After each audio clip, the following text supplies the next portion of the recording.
भगवान बुद्ध का कथन है कि क्रोध एक प्रकार की अग्नि है। क्रोध करना वैसे ही होता है जैसे कि जहर आप पिएं और आशा करें मर कोई और जाए। क्रोध करने वाला व्यक्ति खुद को तो हानि पहुंचाता ही है, साथ ही दूसरों को भी हानि पहुंचाता है। वह प्रतिशोध की आग में जलता रहता है और अपने जीवन को नष्ट कर लेता है। क्रोध इतना भारी होता है कि वह मनुष्य के मन पर एक बोझ की तरह होता है।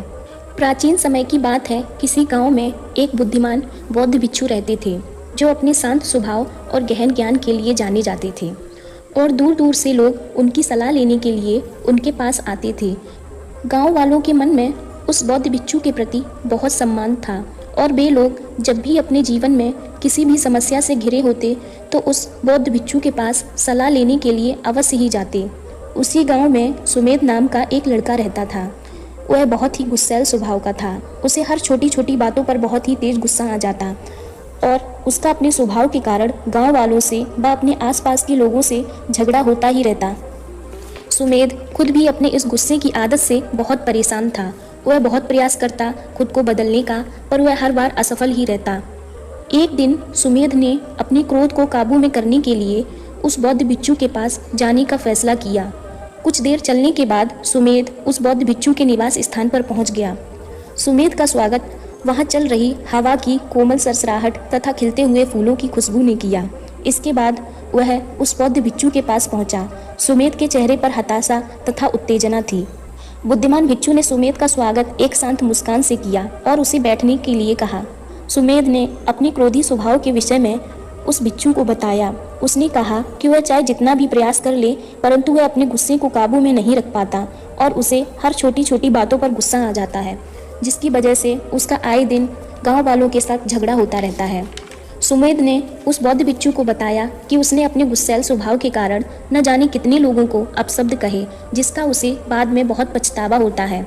सुमेध को इस बात का पूरा विश्वास था कि बूढ़े भिक्षु के पास उसके गुस्से को नियंत्रित करने की चाबी है। भिक्षु ने करुणा भरी आंखों से सुमेध की बातों को ध्यान से सुना। कुछ क्षणों तक शांत रहने के बाद भिक्षु ने बोलना शुरू किया। उन्होंने सुमेध से कहा, मैं तुम्हें एक कहानी सुनाता हूँ। दूर के किसी राज्य में एक शक्तिशाली और अत्याचारी राजा रहता था। वह अपने क्रोधी स्वभाव के लिए बदनाम था। राजा जब भी क्रोध करता तो क्रोध में अपना आपा खो देता, जिसके कारण उसके मंत्रीगण और प्रजा भी भय से कांपने लगते। एक दिन राजा ने एक शांत स्वभाव से भरे भिक्षु के बारे में सुना जो पास के एक मंदिर में रहता था। राजा ने उस भिक्षु को अपने महल में बुलाया। भिक्षु बड़े शांत और विनम्र स्वभाव से राजा के भव्य महल में पहुंचा। राजा ने उसकी अटूट शांति और करुणा के पीछे का रहस्य जानने की कोशिश की। राजा ने उस भिक्षु से पूछा कि आप विपत्ति के समय भी इतने शांत कैसे रहते हैं और आप अपने क्रोध को कैसे नियंत्रित करते हैं। राजा की बात सुनकर भिक्षु मुस्कुराया और बोला, महाराज, एक ऐसी स्थिति की कल्पना करें जहां कोई आपको उपहार देने की पेशकश करता है लेकिन आप इसे लेने से इनकार कर देते हैं, तो वह उपहार किसका हुआ। जवाब देने से पहले राजा ने विचार किया और बोला, एक पल के लिए अगर मैं उपहार को अस्वीकार करता हूँ तो वह अभी भी उस व्यक्ति का होगा जिसने इसे पेश किया था।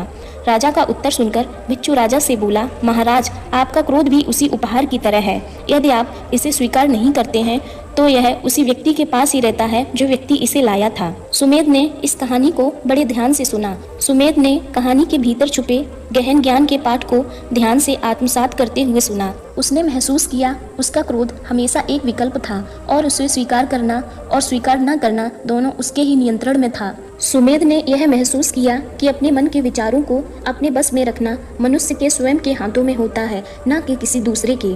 उस बूढ़े भिक्षु के ज्ञान से कृतज्ञ होकर सुमेध ने उसके चरणों में अपना शीश झुकाया। उसने उस भिक्षु का आंतरिक शांति का मार्ग दिखाने के लिए धन्यवाद दिया और वहां से चला आया। सुमेध क्रोध को दूर करने की कला का अभ्यास करने लगा।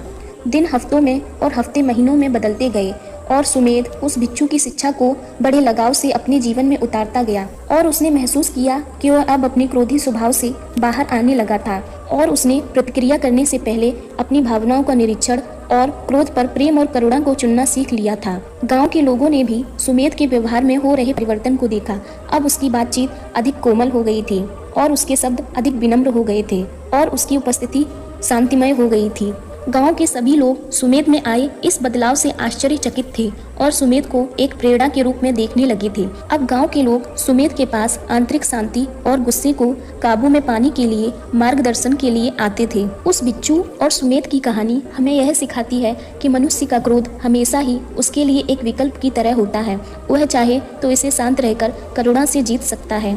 अगर आपको मेरी ये कहानी अच्छी लगी तो मेरे चैनल को सब्सक्राइब करें और मेरी वीडियो को लाइक करें। Thank you for watching.